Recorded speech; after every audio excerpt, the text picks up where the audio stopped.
अच्छा, ये सिद्दीक, क्या कोई मिसअंडरस्टैंडिंग हुई है? जो ये कंटेनर्स लगा रहे हैं, लेयर्स बनाई जा रही हैं, फवाद साहब तो कह रहे हैं सिर्फ एमएनएज यहाँ पर पहुंचेंगे, अपनी याददाश्त वो यहाँ पर रजिस्टर कराएंगे बस, और वो एहतजाज तो नादरा के सामने है। देखें, मसला ये है कि राना सनौला साहब की पूरी कोशिश है कि टकराव हो, खुदा न खास्ता खून बहे, लाशें गिरें, तसादुम हो, इंतशार हो, खाना जंगी हो, क्योस हो और मुल्क में इमरजेंसी नाफिज हो जाए, मार्शल लॉ लग जाए।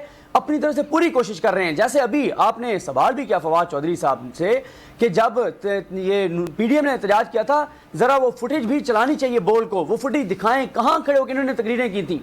और आप वो देखें कि जिस दिन पीडीएम का एहतजाज था उस दिन हमारे पास फुटेज मौजूद होगी कि शेख रशीद साहब जो वज़ीर दाखिला थे, शेख रशीद कंट्रोल रूम में मौजूद थे, कंट्रोल रूम से वो सारी चीज़ों को मॉनिटर कर रहे थे। बल्कि हैरानकुन तौर पर उस दिन जो मेट्रो की बसों की तादाद है वो बढ़ा दी गई थी, ज्यादा कर दी गई थी।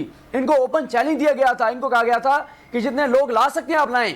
मसला ये है कि ये ऐसी खौफजदा हुकूमत है, ये इंतशार चाहते हैं। इन्होंने उस दिन भी, जब इमरान खान साहब की पहली कॉल थी, जब इमरान खान साहब वापस चले गए थे, उस दिन भी पूरा मंसूबा था। ये अब भी कोशिश करेंगे कि खुदा ना खास्ता तहरीक इंसाफ के कारकुनान के जो है वो रूप में, उनके ड्रेस में, उनकी सफ़ों में कुछ ऐसे लोग भेजें जो अगर खुदा न खास्ता रेंजर्स के ऊपर अटैक करें, पुलिस के ऊपर अटैक करें, रिएक्ट करें पुलिस और रेंजर्स, और खुदा न खास्ता यहाँ पर हालात ख़राब हो, तो ये तो मामलात तसादुम की तरफ लेकर जा रहे हैं। और देखना होगा कि इस पर तहरीक इंसाफ की क्या हिकमत अमली है। क्योंकि देखें, तहरीक इंसाफ ये नहीं कह रही कि हम रेड जोन में दाखिल होंगे, वो कह रहे हैं हम नादरा चौक में करेंगे, हम रेड जोन से बाहर करेंगे। लेकिन राना सनौला साहब के पास टास्क यही है कि किसी तरह से हालात को इतना खराब कर दें, ऐसा इंतजार कर दें कि इदारों को इंटरफेयर करना पड़े, आके इदारे टेक ओवर कर लें, या इस मुल्क में इमरजेंसी नाफिज हो जाए।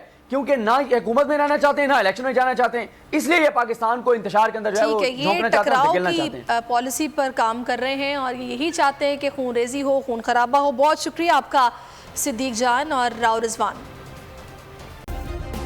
सब्सक्राइब करें और बेल दबाएं ताकि कोई खबर रह न जाए।